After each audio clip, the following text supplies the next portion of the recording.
ओम श्री गणेशाय नमः। श्री सरस्वत्यै नमः।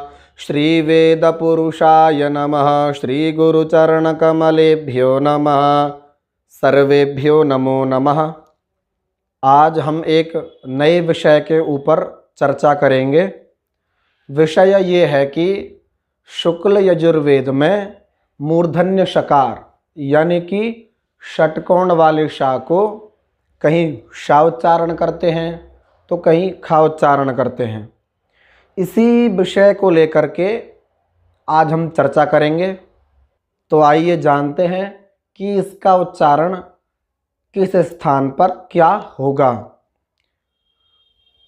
शुक्ल यजुर्वेद के अलावा अन्य 3 वेद ऋग्वेद, सामवेद, अथर्ववेद, यहाँ तक कि कृष्ण यजुर्वेद में भी तीनों एवं चारों में पाणिनीय व्याकरण के सूत्र लागू होते हैं।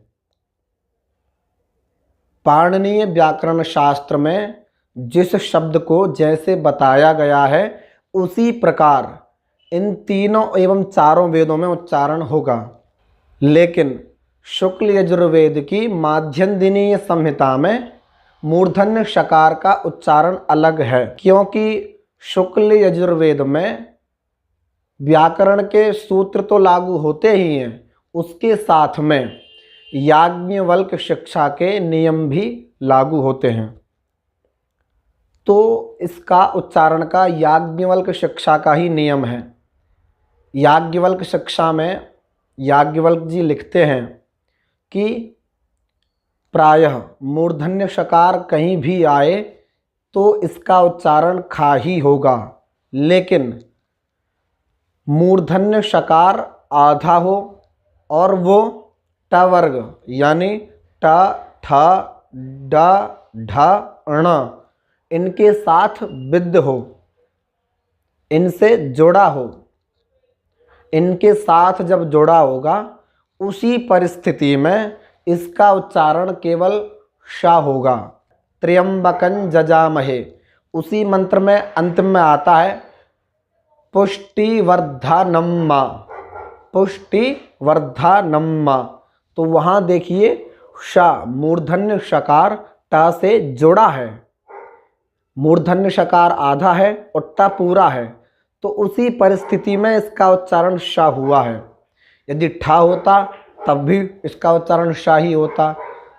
पांचों शब्दों में से कोई भी शब्द होता तो इसका उच्चारण शा ही होता।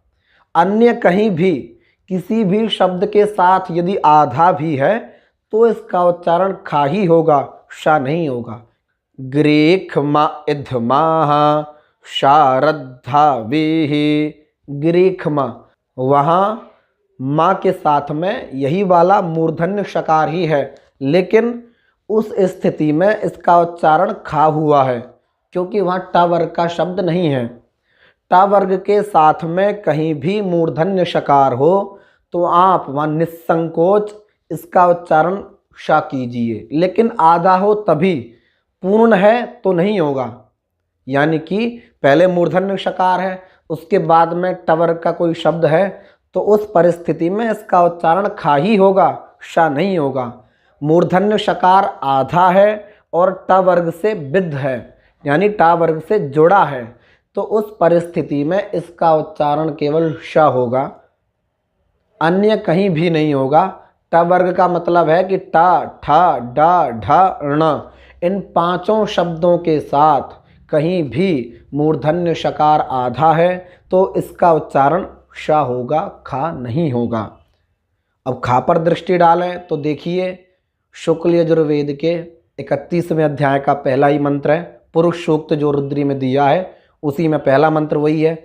हरि ओम मा साहस्राशी रेखा पुरुखाः साहस्राक्षाः साहस्रापात सभूमिग्गु सर्वातस्पृत्वात्यातिष्ठद्दशांगुलं। तो आपने देखा इसी एक मंत्र में दोनों दृष्टांत यानी कि उदाहरण दिए गए हैं। सहस्रशी रेखा, यहाँ पर जो खा बोल रहे हैं वो मूर्धन्य शकार ही है। याज्ञवल्क्य शिक्षा के अनुसार उसका उच्चारण खा हो रहा है, श नहीं हो रहा है। इसी मंत्र में आगे आता है त्या तिष्ठद, तो वहाँ ती के बाद श और फिर ठ, त्या तिष्ठद, तो वहाँ ठ आया है, इसीलिए इसका उच्चारण श हुआ है। तो आज आप समझ गए होंगे कि इसका उच्चारण कहाँ श होता है और कहाँ ख होता है। यद्यपि आपको न समझ में आया हो तो आप कमेंट कीजिए, आपकी शंका का समाधान अवश्य किया जाएगा। यदि आप हमारे YouTube चैनल पर नए हैं तो चैनल को सब्सक्राइब करें, हमें सपोर्ट करते रहें। धन्यवाद। सर्वेभ्यो नमो नमः।